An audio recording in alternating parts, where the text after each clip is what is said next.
Welcome back to the channel. This is Michelle from Savium Apis, here to do a reading for you today. We are using the Bosch Tarot deck, a quirky, strange deck based on the artwork of Hieronymus Bosch. This was a gift from a friend to me. I have not read a lot with this deck, I will be completely honest. It is a little challenging.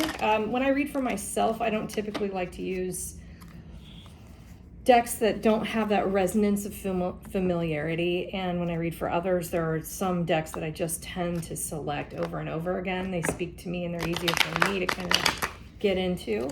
But I felt called to use this deck today, and I encourage you, if you're a reader or if you are new to tarot, or if you just want to change up your card deck, it can be fun to try to do some readings. It'll carry a different energy. The suits and the numbers and the major and minor arcana in the decks are different. They resonate differently from deck to deck. So if you're called to use a certain deck for a reading or for yourself, use that deck. I always encourage you to use your intuition and to kind of go where you're nudged. Today I was nudged by Bosch. So my finger's still kind of whack here. It's a little challenging to shuffle. So we're just gonna kind of meander through here, and whatever is thrown out and wants to come to the surface will. Okay. And I'm feeling you. Where are you gonna fall out? Ooh, ooh, ooh. Okay, here we go. You're coming to me first. The Pope S. Pope S. High Priestess. Okay, this is really cool artwork. We have the High Priestess.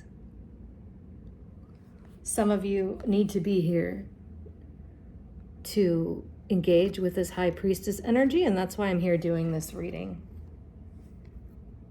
So you can kind of doing things by the book, the right way. If you've been in an energy where you're sitting up straight, you're doing what you've been taught in a cultivated sense, like perfect manners, eating at the table perfectly, almost like being in finishing school in a sense.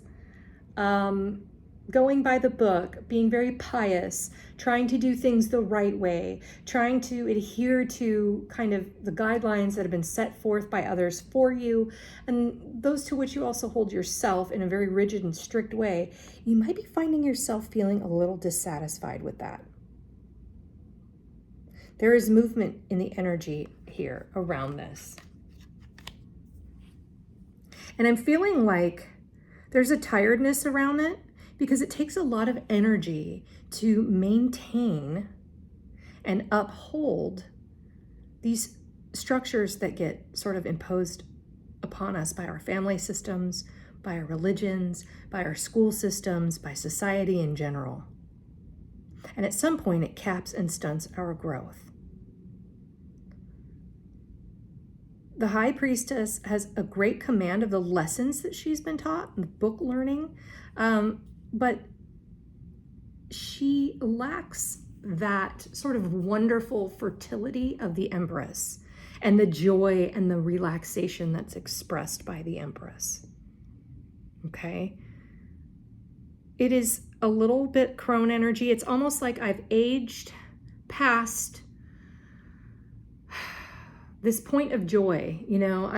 I've done things the right way for so long, and I thought it would get me here, but it's actually kind of gotten me here, and now I'm just sort of tired and burned out, and a little bit looking over my shoulder at what could have been. But there's still time.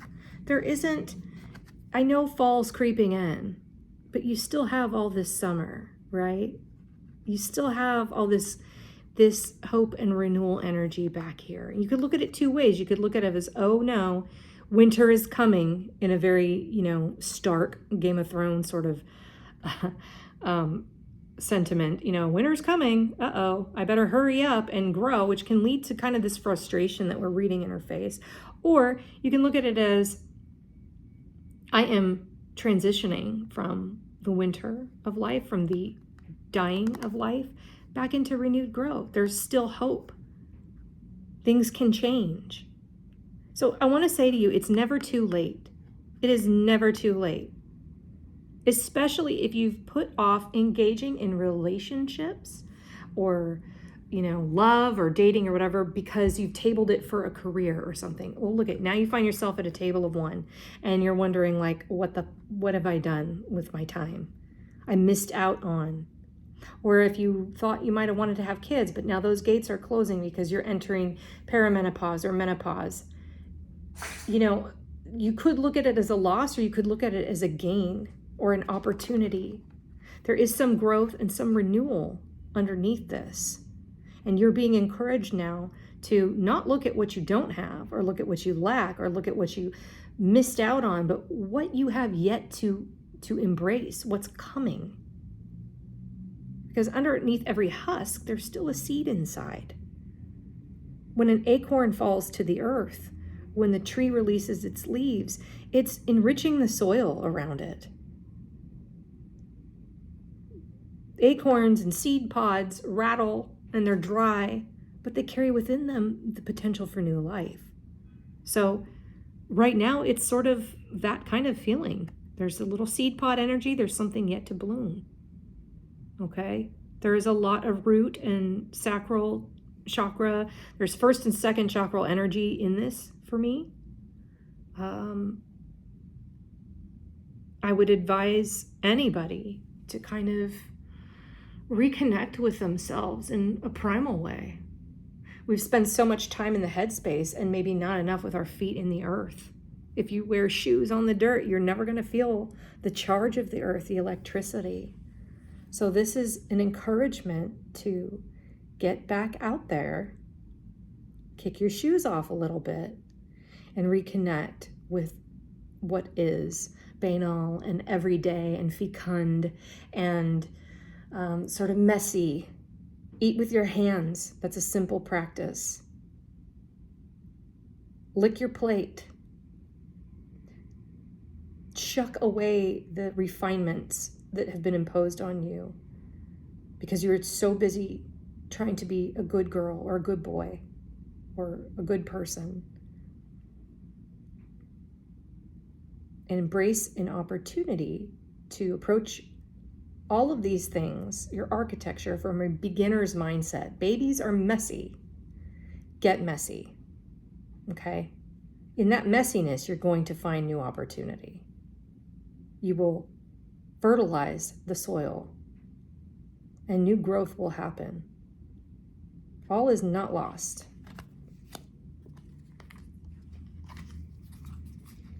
Let's do another card. Want to do another card? You guys ready for another card? Yeah, we can do another card. Okay. I like that. I like knowing that there's, still opportunities. If you're kind of croning out or if you're in that hermit sort of position where you're just a little too far withdrawn from the world and you're just a little bit too in your tower, get down to the turf. This is a very Victorian concept, turf and tower. Get down into the turf with the serfs. Surf and turf. Okay. What do you want to share with me here? Ooh, okay. You want me? Me. The devil card. Okay. Well, again, this speaks to constriction, to being bound and chained up to energies. Usually in the Rider-Waite tarot deck, you're going to see people literally chained kind of to the podium of the devil. This is a little bit more playful devil energy. This might be a positive way of reading this in terms of get down into those things that you think are bad or you've been taught are demonic or evil or not so good, but really aren't. And there's a difference. And if you access your solar plexus and your lower 3 chakras around it, and you feel into that intuition, you're going to kind of feel how something speaks to you. You're being asked to use your body to sort of inform you because your mind has been informing you for so long about your activities and your actions. Your books, your dogma, your religions, all of it's been telling you.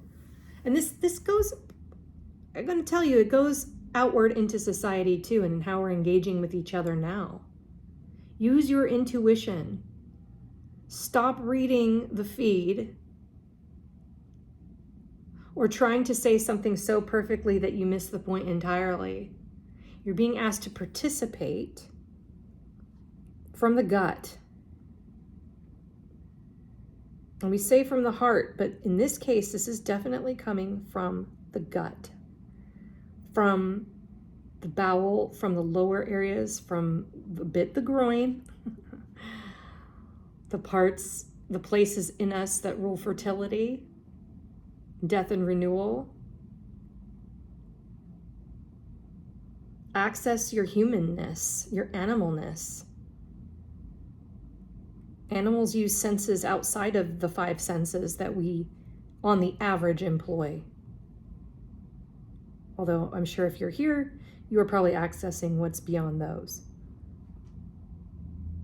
But most people are working with the basic 5 senses.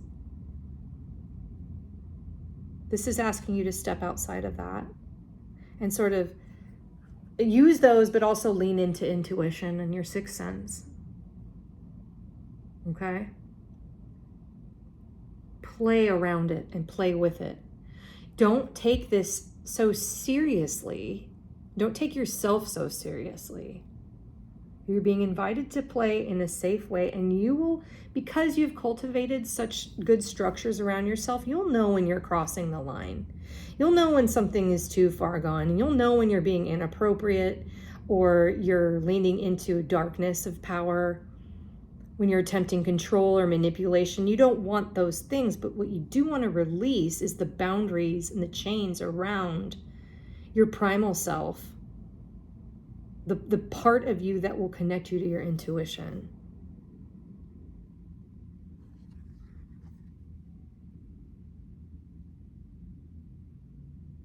And not doing that and not accessing those things has imprisoned you a little bit. So it's time to shake the chains off.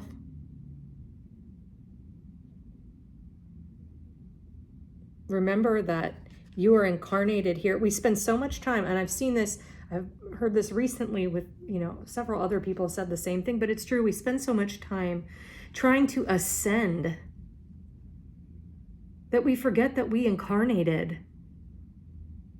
for a reason, with intention, that we're here to move the universal energy in a way that allows the universe to understand itself. And if we're not participating, if we're so busy trying to move out of it, then what's the point? Why are we even here? So you got to do some participation in the madness of this planet. How you do that will be different and unique to each of you. Harm none, yes. You're not trying to participate in a harmful way, but more of a embodied way. Somatic exercises can really help with this. If you're locked up around embodying, inhabiting your body, self-pleasure is very important. This really goes back to opening up yourself. So I don't necessarily see this as the engagement with others to open you up. It's about, yes, in community, yes. And in how you engage with the world, yes, you have to engage with others, but you need to engage with yourself and re-embody yourself. Explore yourself, your body, your pleasure, in a physical sense, in a sensual sense, in how you eat, in how you breathe. Get into your body. Exercise, dance, sing. Be in your body. It's important right now, okay? And let's do another card here. This Bosch deck is just something else, right? So cool. I'm gonna attempt to kind of shuffle that way a little bit more, but I think somebody's going to jump out at me here. Last card for the reading. What do we want to leave them with? Oh, you're calling me. The Hierophant. Okay, so this sort of echoes a little bit of the High Priestess. Very similar signature, a little bit different. Il Papa, the Pope. Oh yeah, look at him. He's pretty cool in this deck. And the red is really speaking here. Okay? The root structure of who you are and what you believe about the energy that we call God or goddess or spirit, or I say the universe. You know, there's different languages for the unifying field, but how we believe that incarnates and how it builds our structure is being highlighted here. There's a lot of blood here. But behind that blood is water. And we are roughly, 70% water. Our eyes are more than that. Our eyes made of water to see with watery perception. And look at all the things that are happening in the water. Okay? So we've got this incarnated being who on the surface seems, above the wateriness of like the Queen of Cups, of any cup energy, really. He's holding on to his book, right? But look how green this book is. This speaks to renewal. This speaks to growth. So he can be very dogmatic, but this particular version is kind of calling something else out that, you've come through this dogma, but at the heart of all the teachings, as misinterpreted as they can be, even in the most dogmatic teachings, there was a spark of something about growth and renewal, and that which connects you to the earth and connects you to the emotional field, connects you to your emotions.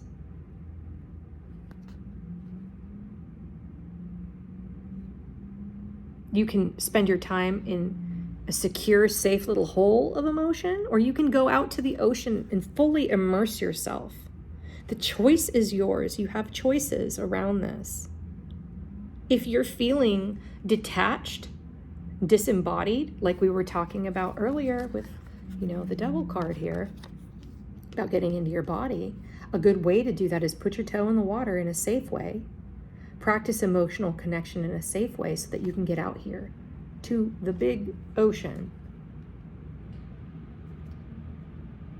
And what's happening out in the ocean? Well, this is taking big risks is how you get big rewards, right? I see two ducks or swans that are facing each other from a distance. And what stands between them is this dogmatic sort of presence, this very structured world of the Hierophant, the archetype of fatherly spirituality in a way, patriarchal ways of thinking about spirit. That's inserted itself between the magnetic force of nature that's trying to come together. So how can you access that magnetism? Well, you can do that through emotional communion, getting into the water of emotion, immersing yourself, letting go of the safe shoreline, and eventually calling a lover to you, or calling to you that which should be coming to you for reunification, calling back the parts of your soul that need to be experienced by you now and reunified. We also have some sort of like lizard coming out of the deep here. This is some sort of aquatic, like a salamander maybe. Some sort of water creature like that. And salamanders are also associated with fire. They're amphibious, but they can breathe air and they can inhabit themselves in water. So again, emotion and thought, unifying the two things. Okay, your air and your water. But also fire, transformation. Salamanders were thought to embody fire because they would be inside of logs. And when people, those are dark, moist places. And when people would throw the logs on fires, they'd come running out. So, a lot of people thought, well, they were born from the fire. So they have sort of a phoenix symbolism to them. And in the Rider-Waite Tarot deck, you can see that, I think, a little bit better. But for me here, it harkens a little bit back to that. It's just transformation. Being able to change from thoughts to feelings and back again, getting a little more fluid with that. And being willing to kind of see beyond the dogma, see beyond, your structured way of being, and getting into this space here where you can sort of put your feet in the water, get them wet. Again, here's this devil card. He's stepping on some little lizardy, we could think of it like a turtle, like a sea turtle, some kind of weird creature that sort of represents that. Get your feet around that amphibiousness. And remember too, look at the architecture of this. This is almost like an inverted star, okay? And what do we think of when we think of inverted stars? It's sort of a little too easy, right? A lot of us are going to think, oh my gosh, Satanism, the Satanic Temple. We're going to think of Baphomet. For some people, that is a liberating energy. For some people, that is a scary energy, okay? But what I want you to take away from this is that behind this very composed, sort of Christianized way of dealing with, and I say that not Christos energy, not Christ energy, but Christianity as it's been sort of performed outwardly for the last couple thousand years. The dogmatic version of Christianity, right? Pushes the father, pushes a son, pushes aside the women. Even behind this composure, this lack of sex, this lack of, he's kind of here representing that, all of our life force should be tied up in just the fatherliness of it. But behind that composure is this Baphomet energy, is this sort of as above, so below, as within, so without. It's that beast and man energy. So that you think you're dealing with one thing, but behind it is another. And we're seeing that outwardly politically now, and unfolding on the world stages, especially when we consider, people that look very composed and buttoned up, but behind closed doors, they're doing terrible things. That's another aspect or face of this, okay? This could have a positive connotation or a negative one. The negative one is that. It's a caution to you, and it's a remembering for you, is that, when you tie yourself up in dogma, just remember that that's not perfect either. And that can be something that people hide behind that have really bad intentions.